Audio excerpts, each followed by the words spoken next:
वापस आपके सामने हाजिर हूं मैं अपना अगला वीडियो लेके।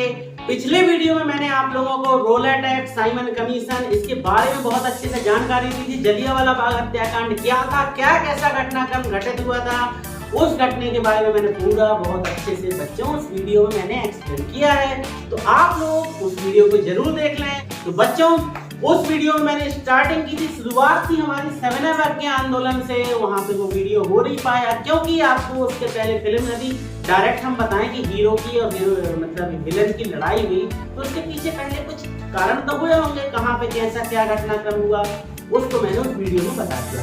चलिए आज के इस वीडियो में हम बात करते हैं सविनय अवज्ञा आंदोलन की। सा मतलब साहेब, विनय मतलब प्रार्थना, अवज्ञा, अवज्ञा होता है बच्चों आज्ञा का उल्टा। सविनय अवज्ञा हाथ जोड़ के बेइज्जती करना ही सविनय अवज्ञा होती है। एक्चुअल में अपनी भाषा में मैंने एक्सप्लेन किया, आप लोग अन्यथा मत लेना, उसको समझे। जैसे कि मैंने आपसे बोला बच्चों आप इसको लिख लो, आपने बोले जी सर हम नहीं लिखेंगे, मार दो आप हमें, पिटाई कर दो आप हमें। तो देखो हम मुझे डांट नहीं रहे, मुझको चिल्ला के बात नहीं कर रहे, गाली नहीं दे रहे मुझे।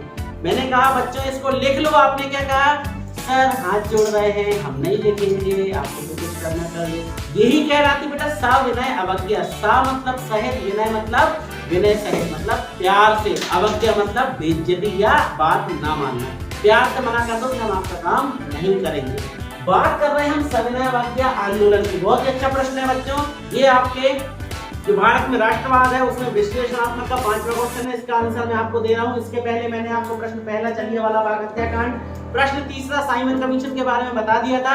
अब बात करेंगे हम सविनय अवज्ञा आंदोलन की। तो देख लेते सविनय अवज्ञा आंदोलन क्या है। सविनय अवज्ञा आंदोलन बच्चों चलाया था मुख्य रूप से गांधी जी ने।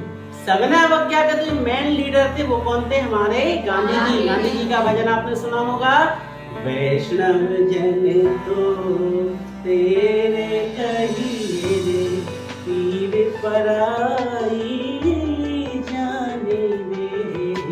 अच्छा गांधी जी के भजन से एक बार भजन और याद आया, वो भी हिंदी का आपका क्वेश्चन है, देखें।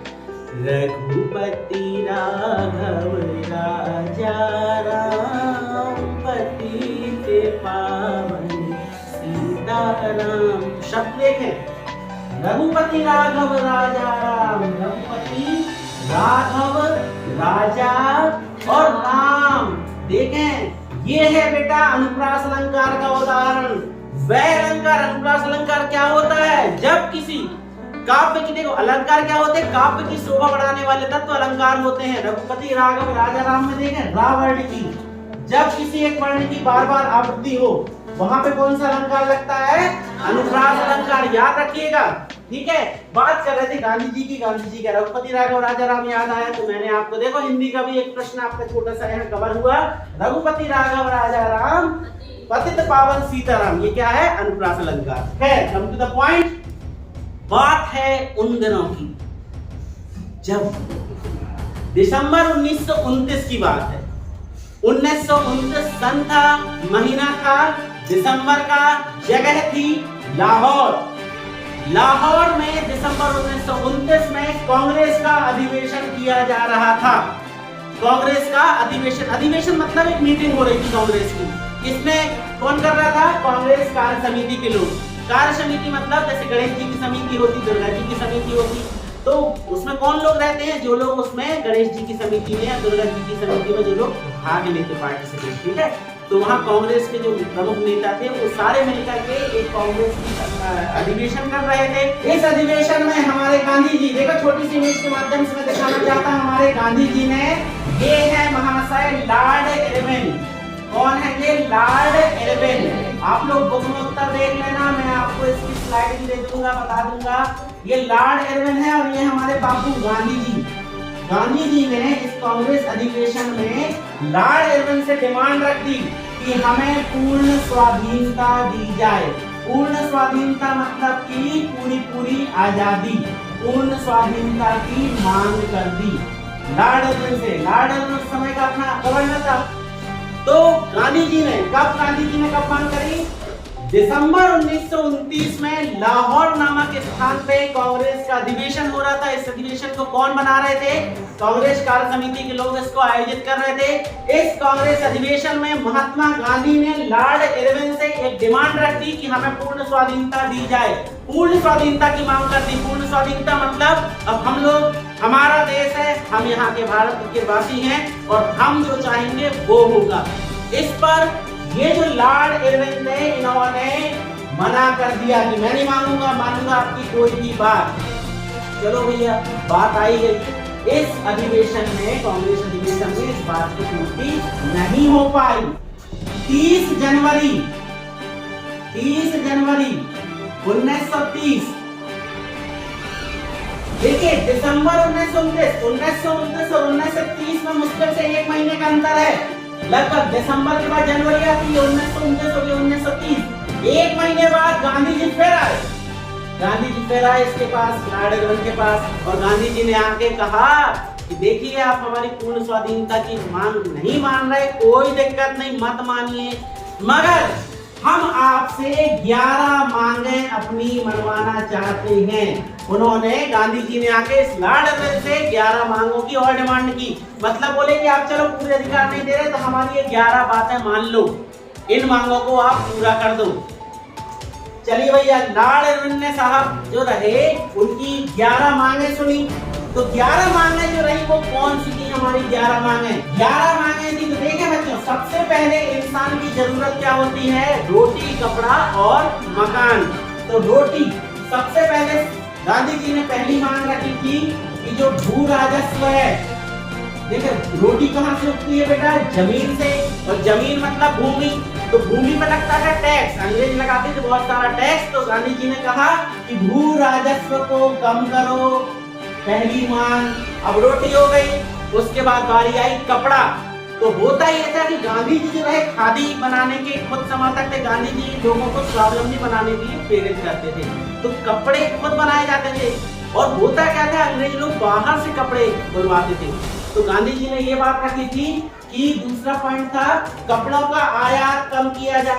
कपड़ों का आयात कम हो, कपड़ों का आयात कम किया जाए। और तीसरा रहा मकान। तो वही चीज है, मकान पे जो टैक्स लगता है ना, रोटी, कपड़ा और मकान। तो यहाँ पे देखें, अब जब मकान है, यहाँ पे आपकी पुस्तक में लिखा हुआ है नशाबंदी की मांग। गांधी जी ने रखी थी कि नशाबंदी हो, नशाबंदी की जाए, मतलब जो नशा लोग करते हैं इस पर रोक लगाई जाए। फिर चौथी कंडीशन रही कि बंदूक रखने के लाइसेंस मांगे थे गांधी जी ने। गांधी जी ने कहे थे कि भारतीयों को भी हथियार रखने की आजादी दी जाए, क्योंकि उस समय हथियार रखने की परंपरा किस पे थी?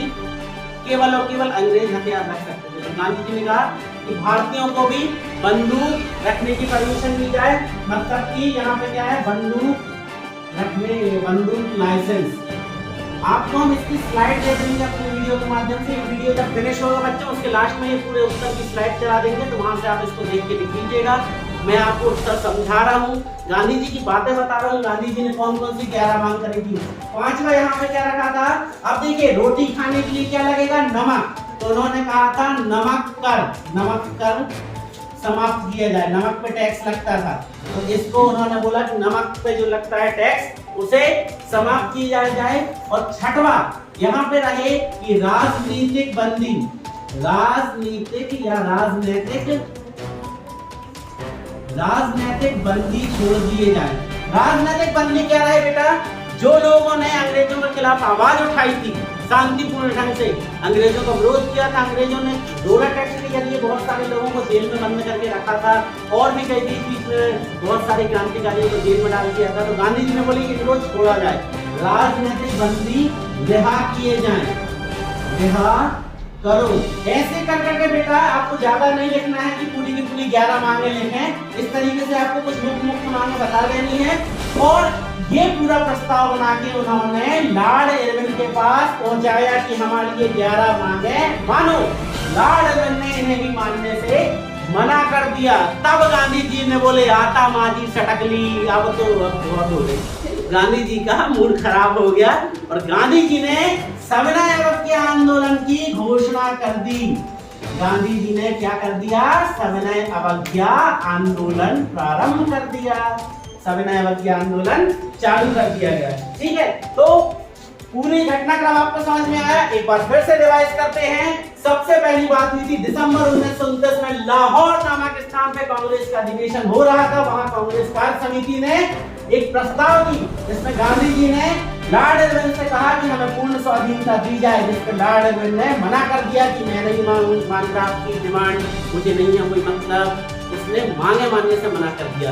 एक महीने बाद फिर से 30 जनवरी 1930 को गांधी जी ने एक डिमांड रखी कि चलो ठीक है, आप पूरी बात नहीं मानते तो कम से कम हमारी 11 मांगे मान लो। तो 11 मांगे तो रही मुख्य रूप से रोटी कपड़ा मकान और सुरक्षा सामान सबको लेनी थी, जिसमें कि भू राजस्व कम किया जाए, कपड़ों का आयात कम कर दो, नशाबंदी लागू कर दो, बंदूकों के लाइसेंस दे दो, नमक कर समाप्त कर दो, राजनीतिक बंदियों को रिहा कर दो, और भी कुछ अन्य मांगे थी। अभी मैं स्लाइड के माध्यम से बता दूंगा।